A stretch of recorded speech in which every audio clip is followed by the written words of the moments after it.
They keep on. As the lights on the car corner pace car are off, I believe we're going racing this time around. Maybe. We're going to find out.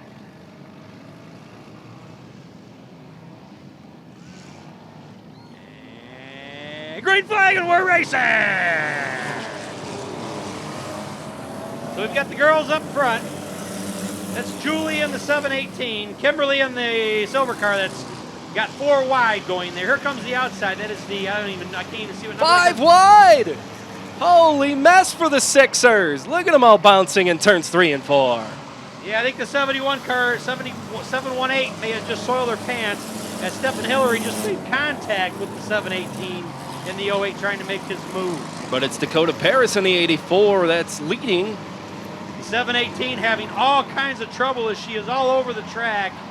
Something's off with that 718 car, not where you want to be on the pole. Yeah, Julie Heinrich's having all kinds of problems. Same thing with that 51, the beer man, Sean Warman. He's about to be lapped by the 84 car of Dakota Paris. Continue to double up around the turns and on the back stretch. They'll go 3 wide to the finish line there. Looked like a shake and bake move there for Dave Cooter Jr. Goes hard on the inside, was sitting third, now is in first. That's how you make your way around traffic as they go 3 wide along the back stretch into the turns 3 and 4. This is wild and crazy, Eric. In that 7 car there, you got a battle still going on. In the 7 and the 84, here comes Gary Cavan in the 30 car. Yeah, Fordson out front. Watch out for Kevin. They work that low side. They're working it hard. 1, 2, and 3. Let's go to Paris now in that 3rd spot.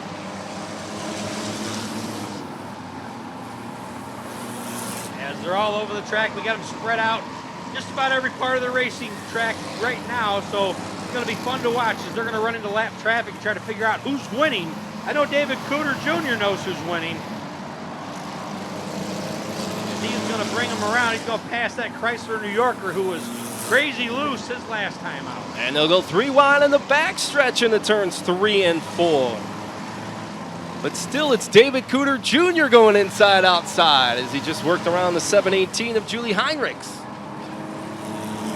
It's Gary Cavan trying to squeeze through the middle. Went to the inside of Beerman. Will he go to the outside inside? It's going to be Stephen Hillary to work on Beerman to put him down a lap. Now it's Gary Cavan to do the same. Any way you look at it, it's still David Cooter Jr. on the McChesney Park out front.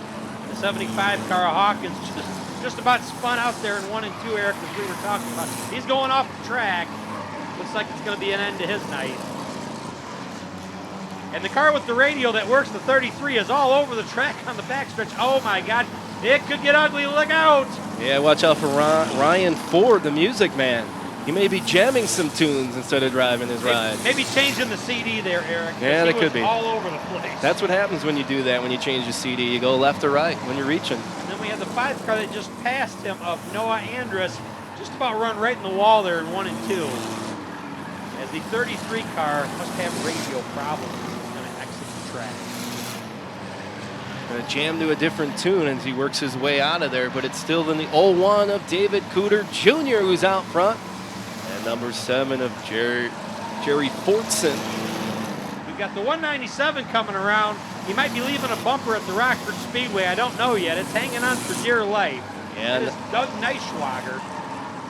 World-class motors. Definitely wouldn't want to be behind him and have that bumper give way. It could end up in somebody's car. Yeah. Maybe a radiator. Tire, wheel well. Any way you look at it, but it's still the 01 of David Cooter Jr. who's out front in turns 3 and 4. So who do we got for 3rd place? We got the 7 and 2nd. Okay, we got a battle for 3rd between the 84 car, Dakota Paris, and the 08 of Stephen Hillary. Neither have won a feature. Unlike David Cooter Jr., he's got a feature and a heat in his back pocket. As we got the white flag to go, or 1 to go for David Cooter Jr. And he's running into lap traffic. Look at them all getting bunched up. Here comes the 7 car. This could be an interesting finish. David Cooter going to the inside. Here comes the 7. Watch this, ladies and gentlemen. Look at this. We got a battle for the lead. Who's it going to be? Whoa! David Cooter Jr. hangs on to beat out the 7. And that 7 car was Jerry Fortson. Wow. What a finish. Eric, they ran into lap traffic. There was a tangle. No one knew where to go. And David Cooter and the 7 car just went right through the middle of them. And that's how you do it. It is his 2nd feature win. He's got 1 heat win out of McChesney Park, Illinois. What a race. They were spread out all over the track. I think the engine's smoking too, it looks like. Yeah, I think it had to run pretty hard in this race. Let's give it up for David Cooter Jr.